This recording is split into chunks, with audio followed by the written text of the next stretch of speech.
Près de 300 000 visiteurs succombent chaque année à son charme, nullement impressionnés par les travaux de rénovation en cours depuis 2013. Le château d'Azay-le-Rideau, c'est un style inspiré de la Renaissance italienne, une dimension à taille humaine. On doit ce joyau achevé en 1523 à un bourgeois, Gilles Berthelot, trésorier du roi François Ier.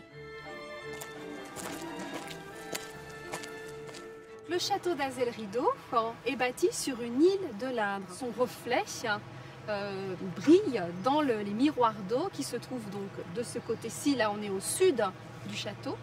On retrouve l'emblème de François Ier. Est-ce que vous connaissez cet emblème? La salamandre. Bravo. La salamandre est omniprésente dans le château, même si François Ier n'y est jamais venu. Voici la pièce la plus grande du château. Elle fait 157 mètres carrés. C'est une administratrice qui veille sur les moindres travaux d'embellissement du site. Voici l'une des chambres à coucher. Elle vient juste d'être restaurée. Nous sommes donc devant un lit du XVIe siècle. C'est un lit à quenouilles. Les quenouilles, ce sont ces éléments du décor. Vous voyez des rideaux, donc on peut s'enfermer aussi pour se réchauffer. Et on a l'impression, avec les quenouilles, que c'est un tout petit lit. Et en fait, ce n'est pas le cas puisqu'il fait 2 mètres sur 1,40 m. Et tout ça est une illusion d'optique due à la hauteur de ce mobilier. Et il est installé sur une estrade pour des raisons thermiques aussi, puisqu'il y avait non pas un parquet au XVIe siècle, mais de la terre battue. En 500 ans, le château a changé plusieurs fois de propriétaire. Au XIXe siècle, il était très prisé des artistes. Sur cette table, des verres en cristal de baccarat, de l'argenterie. Au XIXe siècle, les artistes aimaient venir dîner au château. Rodin, Balzac. Le lieu a d'ailleurs inspiré Balzac pour son roman « Le lys dans la vallée ». Et après le repas, les artistes passaient au salon, réputé pour sa galerie de portraits référencés dans tous les livres d'art. C'est aussi à cette époque que le château gagne en confort. Au XIXe siècle, il connaît des bouleversements considérables.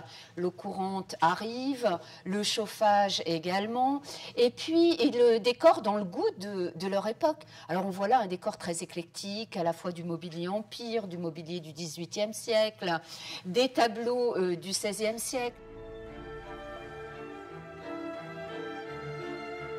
L'échafaudage de 40 mètres de hauteur abrite le chantier des compagnons du devoir.